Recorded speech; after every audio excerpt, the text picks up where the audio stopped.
All right, thank you for coming, everyone.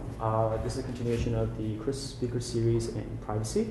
Today we have Kevin Dyer with us from Portland State University. Kevin will be talking about Libfte. This is a generalization of the work he presented at CCS about formatting, transforming encryption. So I'll just, with that, join me in welcoming Kevin, and I'll let Kevin start. Thank you. Thank you very much.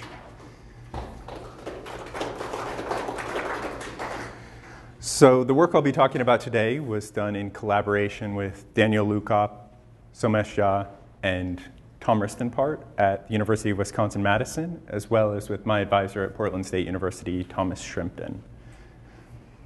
And this work is in submission to Usenix at the moment.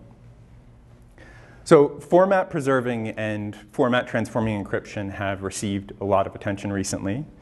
And in fact, there's even been a small industry built around this. Some small companies are popping up in the States that are working specifically on the problem of format preserving encryption. And what I mean by format preserving encryption, or FPE, is we have a situation where we want a ciphertext, the set of plaintext and ciphertext for some encryption scheme to have the same format.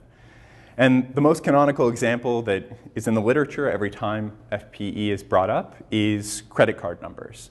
So say I have a database where I want to employ encryption to encrypt credit card numbers, but I have an engineer that's either unable or unwilling to be able to change the schema of the database such that we can use something like AES. So say we have to store credit card numbers in the database, but we can't actually change the structure of the database to accommodate any modern crypto systems. So the way that we achieve this is we use FPE, and it's the job of FPE to ensure that if the plaintext input is a 16-digit credit card number, then the output ciphertext must also be a 16-digit credit card number. And last fall, we explored something that we call format transforming encryption, which is a generalization of this notion of FPE. And what we did is we identified formats for output ciphertexts that were lifted from DPI systems that classify network protocols. And we constructed an FTE system that was able to take arbitrary network data streams as input, and then as output, it would produce ciphertexts that, to modern DPI systems that use regular expressions, are indistinguishable from protocols such as HTTP.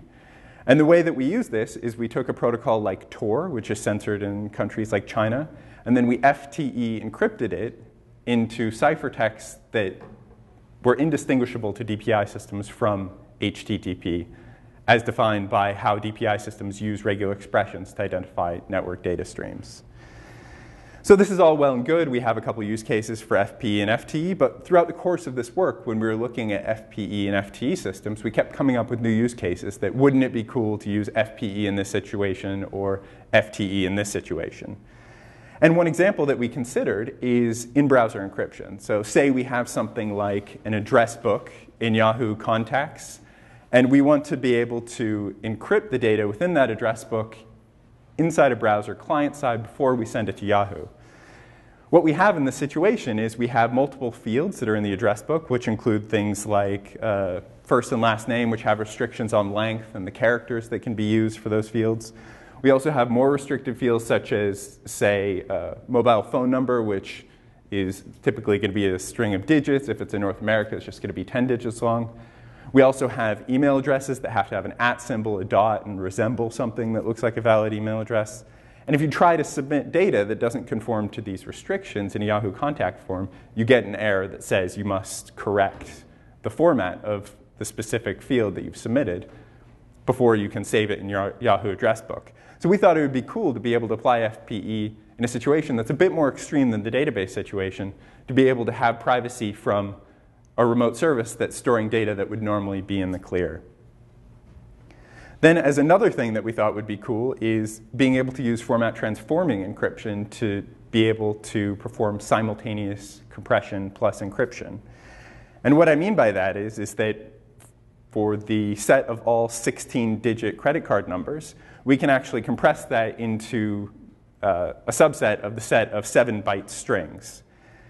And we can use this in the database setting if we're willing to change the structure of our underlying database for storing something like credit cards to be able to save on disk space. In this case, we could possibly save up to 50% of disk space by using format transforming encryption with an input format that is a 16-digit credit card number and an output format that's a 7-byte string. So we thought of these cool new use cases, and we kind of looked at the existing solutions, or what is actually out there for being able to achieve these different cases. Because it seems like it might be obvious that with the work that's already done with FPE that allows for databases, as well as our FTE work, that we might just be able to simply handle these new use cases with ease. But there's actually a few problems. So the work of FPE dates back many decades. Many people have told me that this has even been in the folklore as early as the 80s, that people implemented custom schemes for FPE that were just cobbled together and were able to do encryption in databases while conforming to some format that ciphertext must abide by. However, the first real cryptographic treatment of FPE didn't occur until 2009 by a great paper that was written by Dyer et al. And what they did is they were the first people to explore FPE schemes where plain text and ciphertext are the same format, and they meet conventional notions of cryptographic security, like, say, for example, being a secure PRP. But they only presented this in theory. This is not something that they actually gave any source code, and they didn't really worry about many of the implementation problems that are associated with this. And what's more is all the encryption algorithms that they specified were with respect to a DFA. And they didn't actually say, even though they were using regular languages, they didn't actually allow a user to specify their formats by regular expressions. They required a DFA to already exist to be able to perform encryption, which is a problem in many situations, especially when you have, say, exponential state explosion during the NFA to DFA process, which is something that we've encountered many times when doing this work. So even though the FPE work was great, there's no public open source implementation. They, of course, didn't do any performance analysis because they didn't have an implementation. And as well, even though they explored it in theory, they restricted their specific investigation of FPE schemes to fixed slices of regular languages. And what I mean by that is that if you have some regular language that has strings that, say, vary in length, they only described FPE schemes for a fixed length n, meaning in that regular language, you're only creating a permutation over all strings of length n, which are a subset of the regular language that you're specifying with your DFA. Following the work of FPE by Dyer et al., there was a proposal of something called FFX by Rogaway et al. In 2010. And FFX is a proposed NIST standard that is actually a subset or a special case of what was explored in the FPE paper. And this is great for databases. It's really good for things like encrypting credit card numbers and tax ID numbers, but it's something that is a very fixed design meant for very, very high throughput applications. It's fast, but it's not flexible. And it also fails in its it also is something that is limited because there's actually, again, no public open source implementation, even though it's a proposed NIST standard. They also don't provide any performance analysis. And this whole FFX algorithm was designed specifically with databases in mind. It's not something that translated well to other scenarios. You couldn't, for example, use it to encrypt an email address or a URL or something that must abide by some of the restrictions that we encountered in the Yahoo contact situation. And it certainly wouldn't work in situations like censorship circumvention. Then we have the work that I presented for FTE in the fall. And even though the FTE work that we did was able to achieve censorship circumvention well in modern DPI systems, it had a number of limitations from a cryptographic perspective.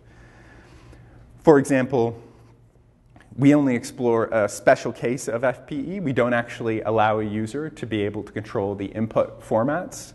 And what I mean by that is that we just designed an FTE algorithm that allowed any arbitrary input plaintext, and we only specified the ciphertext outputs. So this worked well in censorship circumvention, but it's not great for, say, the compression plus encryption scenario that I was talking about in databases.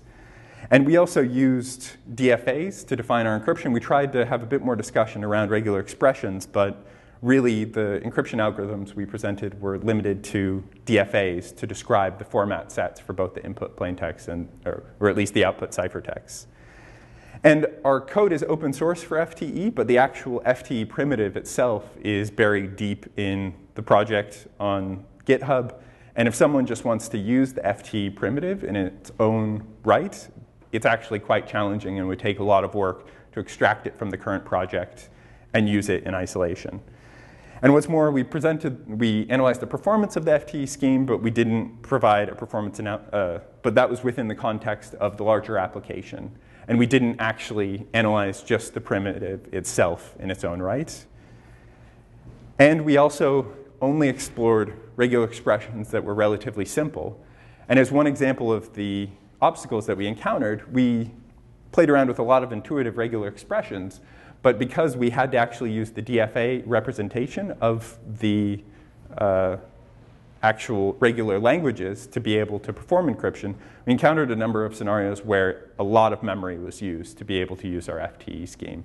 And what I mean by that is that there were cases, the most memory that was required out of all the regular languages we explored in the FTE paper required about 400 megabytes of memory on a user system to be able to do the encryption.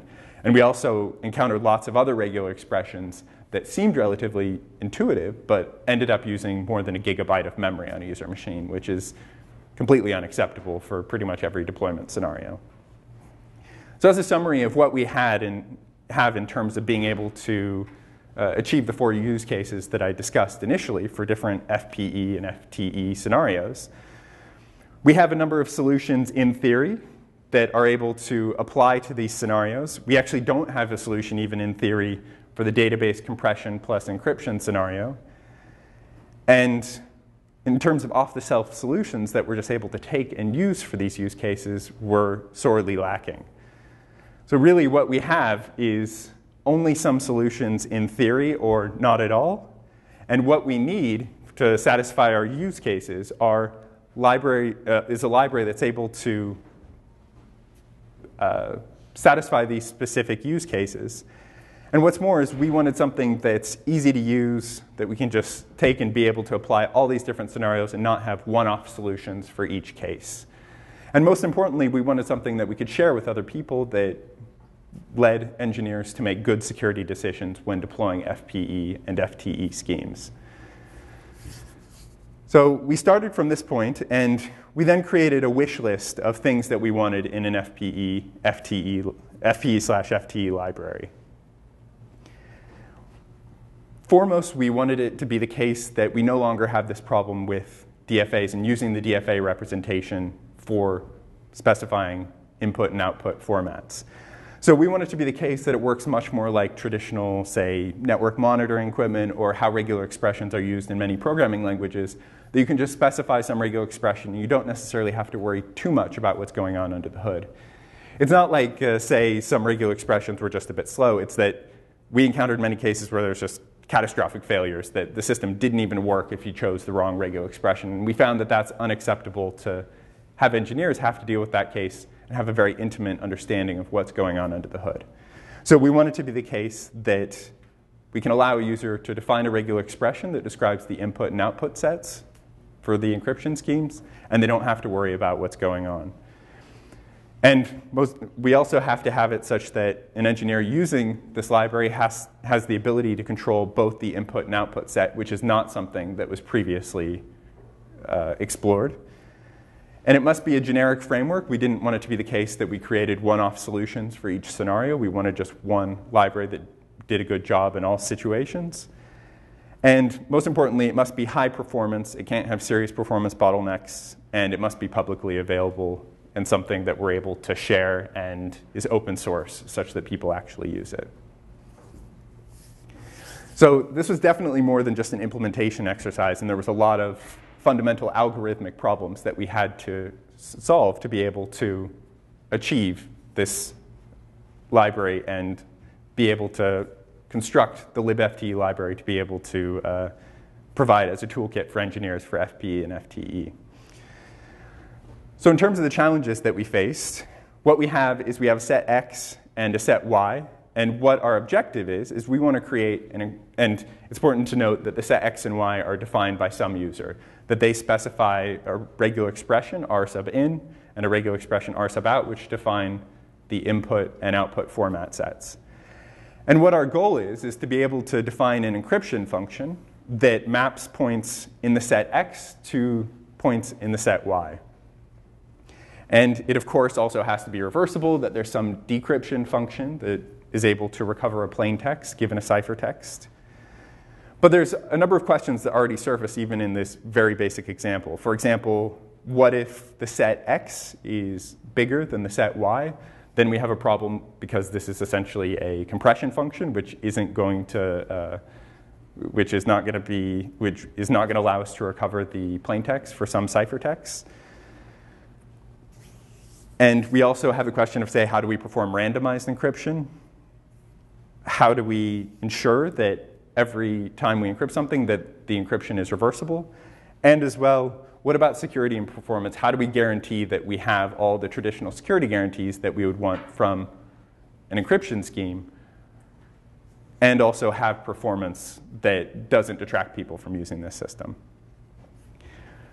So now the rest of the talk, I'm going to talk about the Libfte system that we designed and some of the algorithmic problems that we encountered. I don't have time to talk about everything that we explored, but all the details are in the paper, and anyone that's interested, I can share the paper with you. Since it's in submission, we don't have it on our website yet, but I'm happy to email anyone personally with the paper that's interested in learning more about what we've done to solve all the algorithmic challenges.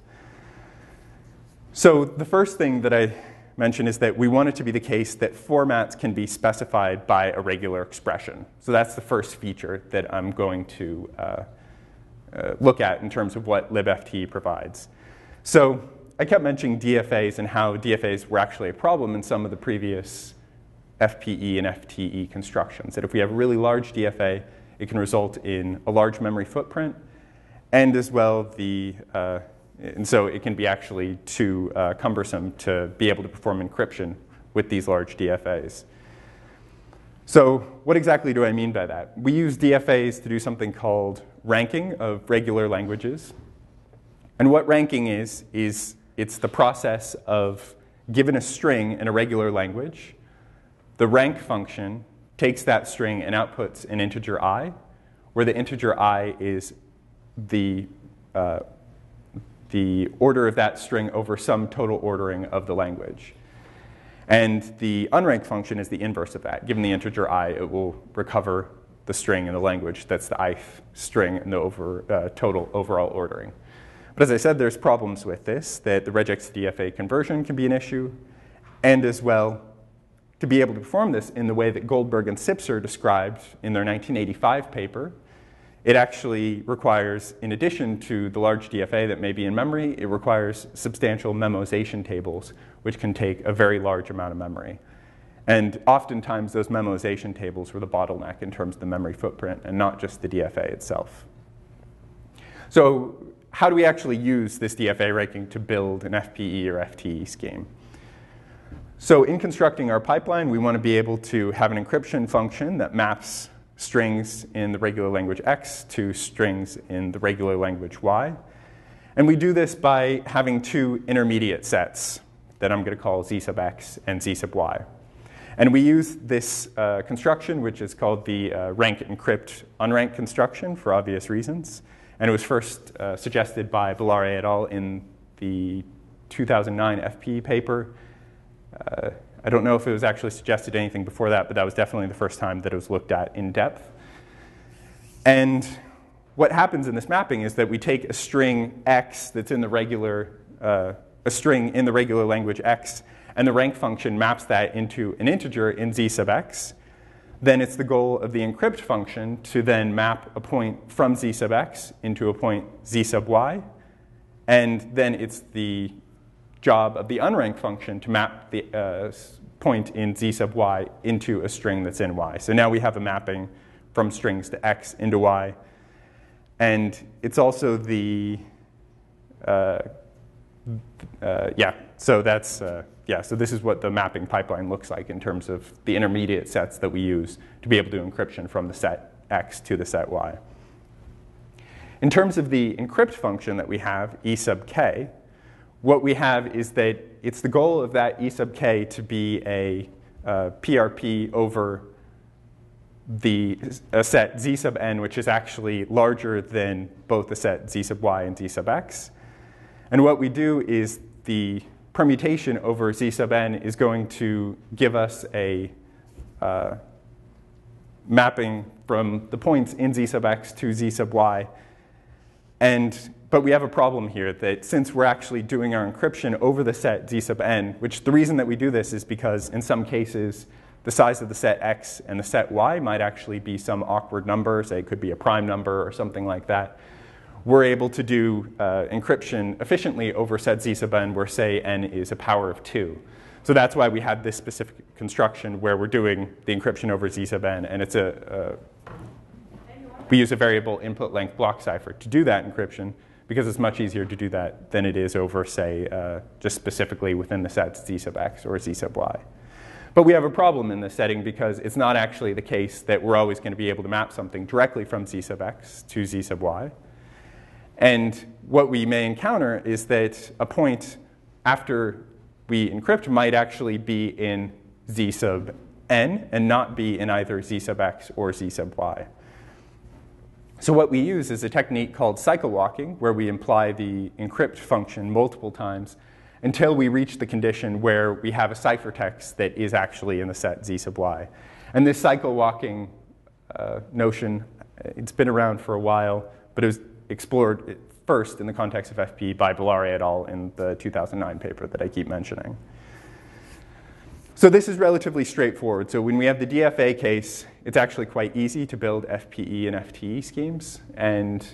But the problem is actually the underlying DFA. If it's too unwieldy to put in memory, then we have an issue because this doesn't work. So this is one of the main contributions of this paper, is that we identified a new way of performing ranking that is with respect to an NFA. We don't actually have to build a DFA. Given a regular expression, we're able to just convert it to an NFA. Then we're able to do ranking from the NFA representation, which this is a very important algorithmic contribution because it allows us to do construct FP and FT schemes without needing to construct the full DFA, which is, in the previous literature, the only option that we had. So in terms of being able to do NFA ranking, I'm not going to go into all the details now. The details are in the paper, and as I said in the beginning, I'm happy to share that paper with anyone that's interested. But in terms of the highlights of the NFA ranking, what we have is that we require that the NFA is epsilon free, which is relatively easy to achieve, or which is always possible and easy to achieve. And it's also worth noting that the NFA ranking, unranking algorithms that we describe are roughly either the same performance as the DFA ranking or up to about 50% slower, depending upon the regular language. So the performance is relatively in line. It's not like NFA ranking is, say, an order of magnitude slower. It's very comparable performance in terms of being able to rank and unrank using the NFA representation. And as well, it's the case that, on average, the NFA representation always uses less memory, and to be able to perform ranking and unranking using the NFA is substantially less memory intensive pretty much across the board. So one of the other main things to point out is that the process of actually using NFAs for ranking and unranking is that the algorithms that we describe are not bijective, and specifically the rank function is injective. And I want to talk a bit more about that. So what I mean by the ranking function is injective, I mean that it's the case that if the rank function is applied to a set of strings in a regular language, L of R, and we have some ordering over the set of strings where we have our strings are S sub 1, S sub 2, up to S sub n, it's the case that the actual values that the rank function return are not going to be dense, or that if we have two values, S sub I and S sub I plus 1, it's not going to be the case that their rank necessarily differs by 1. So that's what our ranking function looks like, because we're actually mapping the paths in the NFA to integers, which is going to be a mapping where we have multiple strings that have, where we have the same string that have multiple paths. And we use some strategy for being able to select and order the paths for a given string and select one of those paths deterministically, which is what gives us this ranking function that's injective. So how do we cope with this? This actually turns out to be a problem in practice because we have the rank, encrypt, unranked construction for being able to construct our FPE and FTE schemes. But the issue that we have here is that if we want to say, using this very simple example, if we want to unrank a string that has the value of 1, it's not going to be the case that we're going to be able to recover that because there exists no value or no string that ranks the value 1. So we have to somehow be able to cope with this issue. So in terms of coping with injective ranking, we have the same problem that we want to be able to use our encrypt function to map strings from the set x to y. And we again have some intermediate sets. But instead of before, where I had the sets z sub x and z sub y, we now have the sets that are the image of x and the image sub y, where the image is defined with respect to the rank function for NFA ranking. So to be able to cope with this scenario, what we have is we have the same goal that we want to be able to have the encrypt function where we're mapping strings from the image of x to the image of y. But we have an issue that I just highlighted, that it's the case that there's going to be some points that we are going to have as ciphertext when using our value e sub k that are going to be values that if we unrank them into y and then we perform the rank operation using our NFA ranking algorithm, we're actually going to get a different point and not be able to recover our plain text. So we can, again, to be able to solve this problem, we can actually use cycle walking, as I described before. So we can use a variation of this where instead of just performing cycle walking till we so the cycle walking, the way that we're able to use it in this case is our terminating test is when we are able to identify that a point that we've encrypted is actually in the set that's the image of y. And there exists an efficient test to determine this, which is if we unrank the string and then rank it, and if we get the same value, then that means we're actually in the image of y and not some point in z sub n that's not in the image of y. So does this make sense? Cool. So, but there's also a problem with this cycle walking is that in the reverse process, we have the issue that if we have the cycle walking process and we have two adjacent points that are in the image of x in the encryption process, before we reach a point that's in the image of y, then when we're trying to perform the reverse operation and we're doing the reverse decryption, then it's going to be the case that we're going to have a test that our terminating condition is if the point is in the image of y, we're going to terminate early and not be able to recover the plain text. So fortunately, this is what we study in the paper. We look at these types of problems, identify these edge cases, which actually turn out to be relatively rare in practice, and we provide solutions for them. So for example, in this case, we're able to do things like do encryption with new randomization. If it's the case that the input set x is bigger than the set y, we can actually try encryption multiple times with different randomization as input to be able to try to find a path that does work. And we can also do things like, say, even tweak the regular expression such that we have a slightly different NFA. And there's many solutions that exist that avoid these edge cases that occur actually relatively infrequently in practice in our experience. So in addition to cycle walking, there's also another option to be able to cope with these situations, which includes rejection sampling, which is something that I just alluded to. And what we can also do is instead of doing the cycle walking process, we can basically have the rank, encrypt, unrank construction where we use the encrypt function only once in this pipeline. And what we do is we have an encryption algorithm that's randomized, and we can just apply that encryption algorithm multiple times on the point that we have in the image of x until we achieve a point that's on the image of y. So we have these multiple options for being able to use the rank, encrypt, unrank construction for creating a scheme that is going to be able to create valid ciphertext. So in addition to that, the other features that we have in the libfte library include the fact that we want to be able to support randomized and deterministic encryption. And we also want to be able to allow the user to specify both the input and output format sets.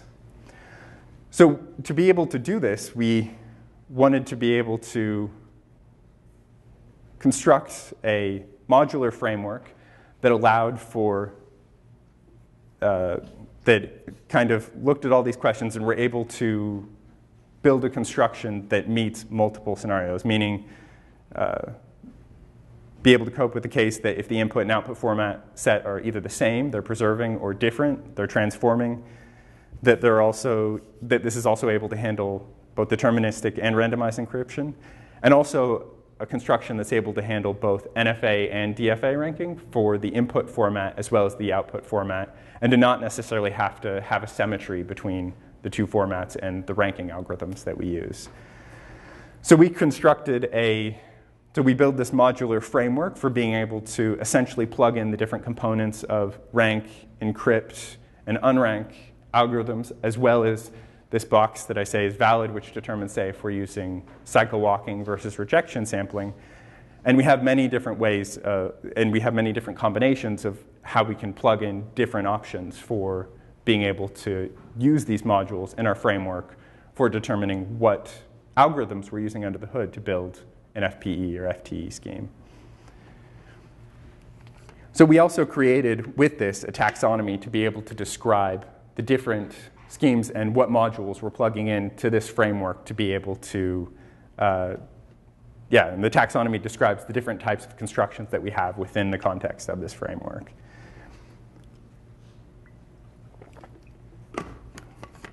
So what we have is we have the notation at the bottom, and what we use is the variable x is a value of p if the construction that we have is going to be for format preserving encryption and t for format transforming. We then also have the variable y, which is going to be d if the input value, if the ranking function for input is going to be DFA ranking versus n for NFA ranking. Similarly for z, we use the value d for DFA ranking and n for NFA ranking.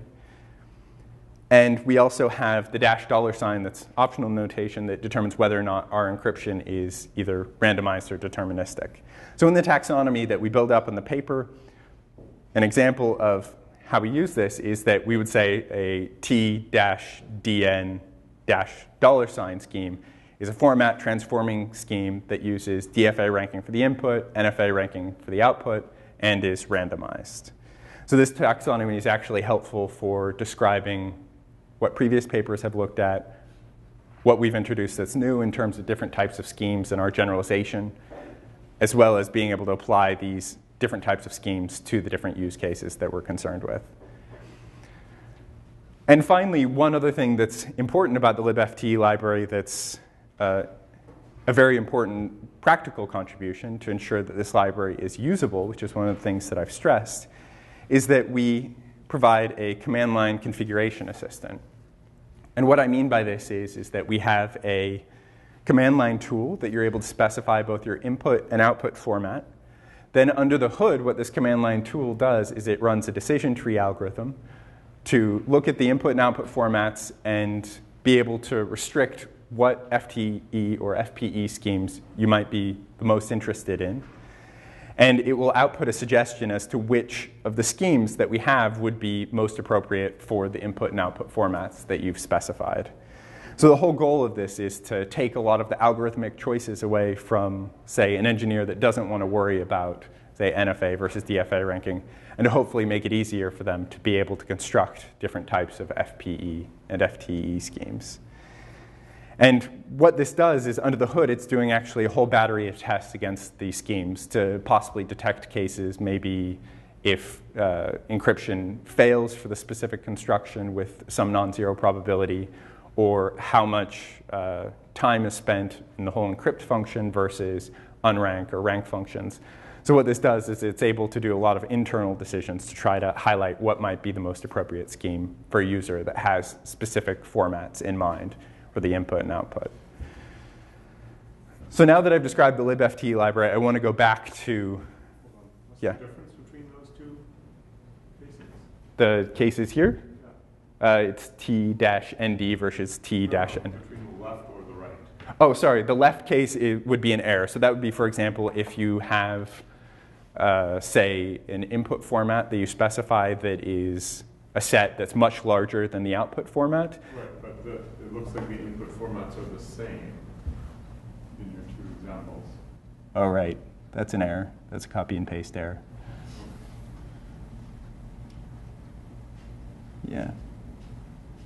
Yeah, it looks like they are the same. Yeah, that's a copy and paste error. I have a small Mm-hmm. So this ranking process, so it seems to me like ranking process is the most important, one of the most important things, but it's mapping like the DFA to a point on some green space. I'm wondering, is it required? Because I mean, I have the feeling that your language has to be some form of sparse language. Because if the language is dense in some form, like it's not incompressible or something like that, the samples, the output space of ranking algorithm will be too large, and that will define to the end value to be too large. So what do you mean the output of ranking would be too large? For example, your DFA is just A star Mm-hmm. for A, B, or that, and this is a highly compressible language. You just have to tell like how many, what's the string length. It's log n actually, the way you can define the language. Mm-hmm. Now, this language can have a very, very nice point. Like you can just represent it in form of 1 to n if you have an n-bit string. But if your language is, say, for example, all choices of A and B, then it's 2 to the power of n long language. So any ranking algorithm will take 2 to the power of n space, output space. Mm-hmm. So it seems to me that and then you are using an encryption, which is a notation. So it depends upon the output space of the ranking algorithm.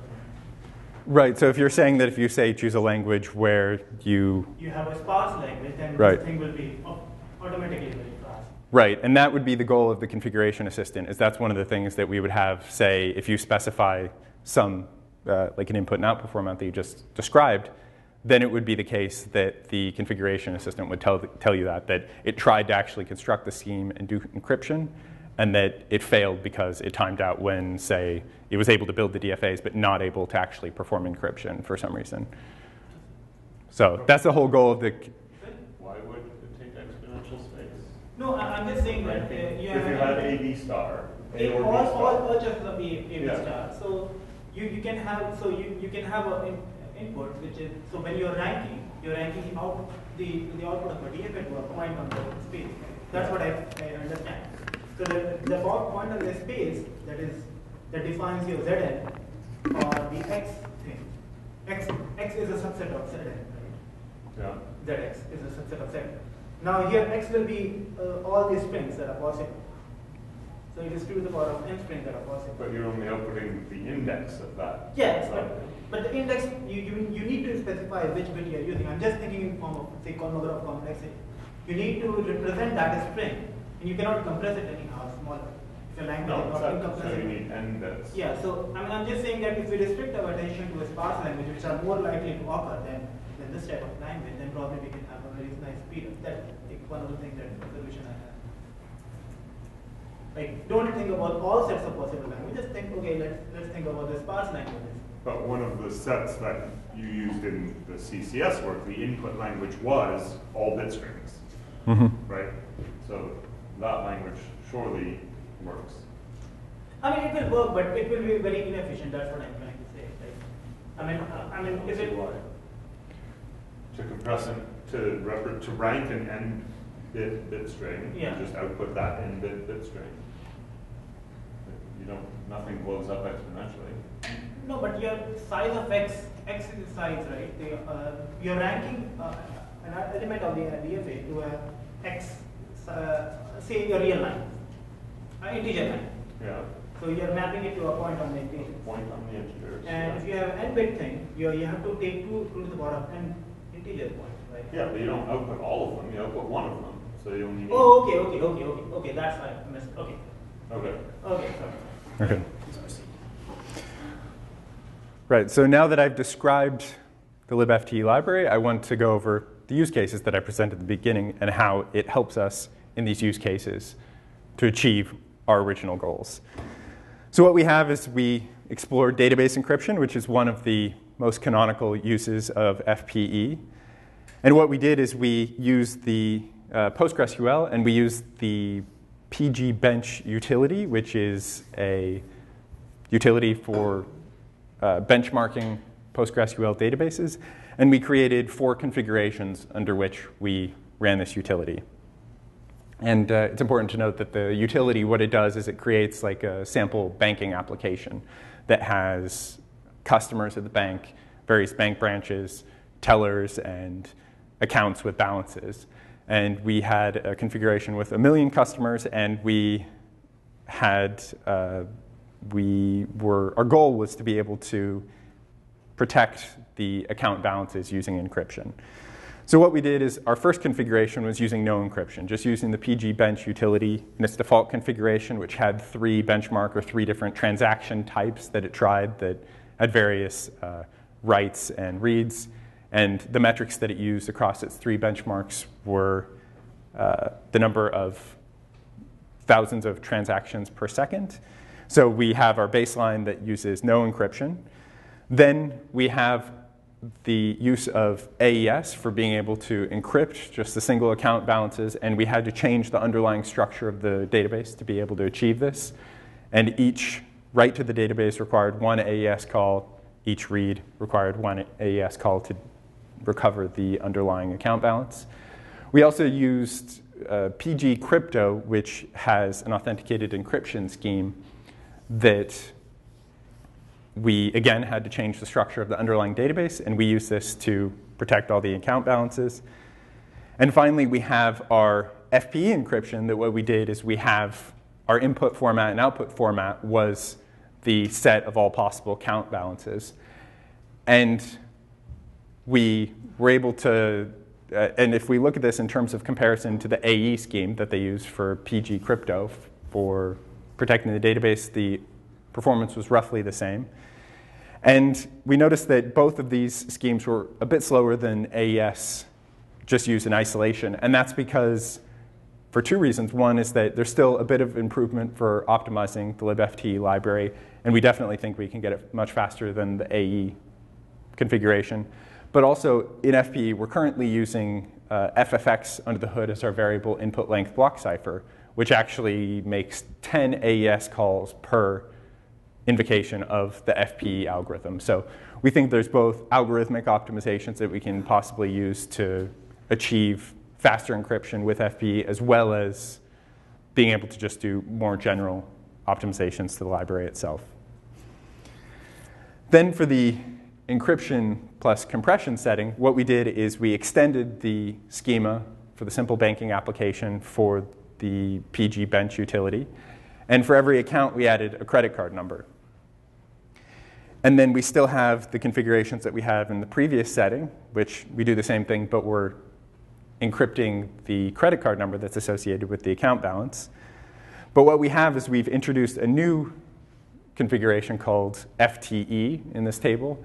And what the FTE configuration is that the input format is the set of all 16-digit credit card numbers, and the output set is all 7-byte strings. So we're essentially we are doing compression plus simultaneous encryption of the credit card numbers in this schema. And we notice as the baseline, in terms of the amount of storage space required, with no encryption, this database required roughly 50 megabytes of storage. Then if we compare the AES, the FTE scenarios, we actually save roughly 35% storage on disk. That it's the case that by using FTE, we obviously also compressed over the vanilla implementation without any encryption or compression. But we're able to save 35% in terms of disk usage, which also means if this is a large database, more indices can be pinned in memory if they're actually using less space. And we also observed that it's the case that compared to FPE, it's actually a lot faster. Even though we're doing roughly the same set of operations under the hood in terms of the rank, encrypt, unrank construction. It's actually the case that the FTE is much faster here because we're retrieving less data off disk and out of memory to perform our operations. So we think there's a lot of actually interesting applications for this compression and encryption plus compression, and that, yeah, we only really scratched the surface in this specific evaluation. Then as the third scenario, I mentioned the ability to be able to encrypt data in web forms for something like Yahoo contacts. And what we have is we have a web form that we want to be able to perform encryption, and we have fields such as an email address that requires an @ symbol and appropriate dots and .coms. We have, say, a mobile number that has to have the certain range of digits. And we also have date fields, which include months, days of the months, as well as years. And what we did is we created a Firefox plugin that uses our libfte library to perform encryption in browser. What this does is when the user hits the encrypt button, it's the case that the fields are encrypted within the browser before they're ever sent to the server. The implementation of this on top of the libfte library required about 100 lines of JavaScript. And the simple underlying structure of this library, the extension, the majority of it was just simply mapping certain FPE and FTE fields to fields in the browser to perform encryption. And we did this by mapping, say, CSS IDs to the specific FPE schemes. And there's also a lot of room for future improvements for something like this. So for example, in Yahoo, they actually have a notes field that if for some reason that's not a field that's a field you wouldn't want to use, we could actually do something like a single FTE or FPE encrypt for all fields in the form, and then have, say, a MAC in the notes field. Or there's also options for completely automating this and making it transparent to the user so the user doesn't actually ever have to see ciphertext. So we think this is something that there's, again, some opportunities to create an interesting extension for something like Firefox to be able to secure sensitive data that you maybe don't want someone to be able to see. So you had to manually construct the regex for every set of fields, like the date fields. I did, yeah. So I manually treated that as one field, even though it's 3 fields. So yes, I did manually construct that, but the interesting thing is that I surveyed like about 5 sites, and I found that many sites have JavaScript with explicit regular expressions for client-side validation of fields. So there's many servers that just have server-side, and it's buried deep in some PHP or some other script. But we found that on many sites, they actually also have in-browser validation such that the data doesn't have to go to the servers. And so we think there might be some optimizations there of being able to make sure you have the exact right regular expression, but there definitely is going to be a manual element per site. There's no way to fully automate that yet. There probably is some interesting research problem there of trying to determine the regular expression given a field and basically having some oracle that you're able to ask questions to of what strings are valid or not. How messy is the regular expression for a date? It seems very messy. It's not too bad. So something like the day of the month, you basically have, you would have 0 or 1 combined with 0 through 9, and then you'd have the other option of, say, well, if you don't have to restrict yourself to February, I guess you can even just have that such that you have 0, 1, or 2, and 0 through 9 as 2 OR fields that are concatenated. And then you could just have the OR of 30 and 31, for example. Or if you're... It depends on the month, right? It depends upon the month, but the interesting thing is that we didn't encounter any scenarios where, say, the month was invalid. You could, so in the Yahoo contacts, you could do something like February 31st, but you couldn't do February 32nd. So they didn't validate them. They didn't say this is actually a valid date. They just had the range of 0 through 12, 0 through 31, and I think something like 1900 to whenever. Yeah? I guess this is related to Ian's question. Some sites like Facebook, they have this don't lie requirement. Right? And so if I submit something like that, then Facebook obviously sees this is ciphertext. So what if I want to convert a first name to another first name? Can I do that?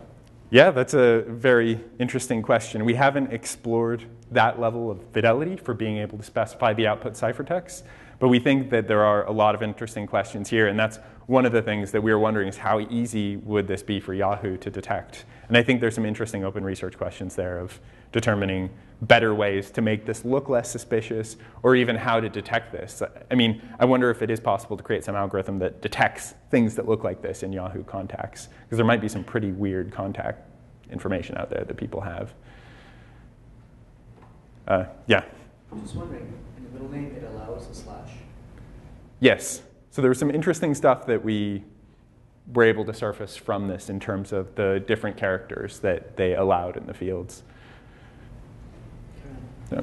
Yeah. Mm-hmm. How does this work if the birthday, instead of like typing it out, you have a drop-down box, or So, some websites have this fancy date picker? so the drop-down box is typically just a convention in terms of a user input.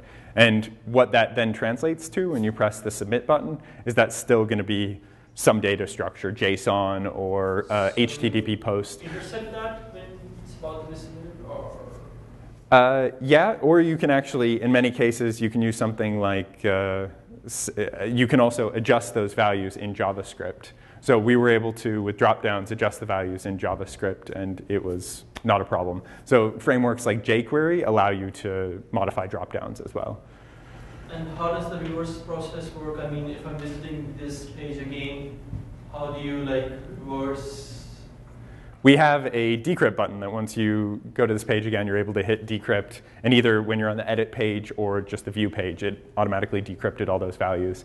And frameworks like jQuery make it very easy to be able to update values in place and update them for the user. And it's immediate. This whole process of both encrypt and decrypt was, in terms of performance, like sub half a millisecond for all the fields. So it's instantaneous to the user. Okay. And as the final evaluation that we did, we looked at the censorship circumvention setting that I talked about earlier. And what we did is we used the set of regular expressions from Snort, and we were able to extract about 3,500 using the latest community set of Snort rules. And what we found is that compared to the traditional DFA ranking, if we're just comparing DFA versus NFA ranking for the setting of censorship circumvention, we were able to reduce the average memory utilization by roughly 30% on average per regular expression that we're using. And in some cases, it was actually much more substantial than that. There was a few extreme cases that were maybe 3% of all the regular expressions that we were able to reduce the memory utilization by by at least an order of magnitude. So what we found is also most importantly that the DFA ranking construction in those extreme cases of roughly 3%, that it actually wasn't even able to handle the regular expressions at all, whereas our NFA ranking was able to handle every single regular expression in the Snort corpus. So we found that this is going to be a very important contribution to the current censorship circumvention work, such that both client and servers can handle more regular expressions and and not have to worry about both the memory utilization or selecting a bad regular expression that might cause some serious issues. So in conclusion, libfte, in terms of the feature that it provides, we allow users to specify any regular expression, and we're able to shield them from algorithmic choices. Users are able to specify input and output formats, and one of the main contributions we have in the paper is to be able to handle all the cases where there could be some problems by selecting input and output formats that are asymmetric. And we provide a general framework that is modular, that is able to use different strategies for ranking and unranking, as well as different strategies for encryption, to be able to support various use cases and different user preferences.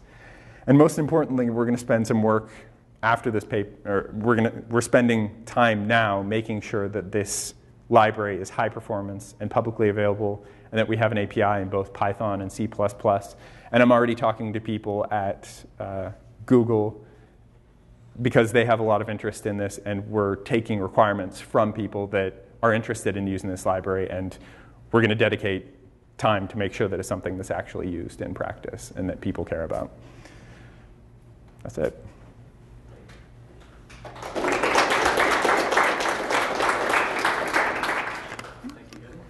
We have some few minutes for any further questions, if you have them. All right, so Kevin, I have a question. Remember from the lesson you talked about FTE at CCS, one of the things that came up were, it's kind of like what Urs mentioned. So you have a particular field, and it's supposed to look like something legitimate, right, after the FTE has been applied to it. So I mean, maybe you can make the first name look like another first name, right? Right. But one thing I remember is that from chunk of, so it works on, like if there's a stream of data, it works on some chunks of data, right, and produces the equivalent thing. But if you look at the series of chunks of data, they may lose some semantic meaning across the different things. Is that still something that's going to happen in this, like, is that still a thing right. that happens, or is that something that's solved? So you're talking about, say, if you have a TCP connection and you have multiple HTTP messages in a single TCP connection, there's going to need to be, or there's most likely going to be some relationship between those messages in a stream, and FTE might not, doesn't do a good job of ensuring that there is a relationship between those different messages. So that is something that's next on our radar and something that we're going to be looking at over the next few months, because there are, but we have not yet specifically addressed that problem. But that's definitely an open research problem that deserves attention.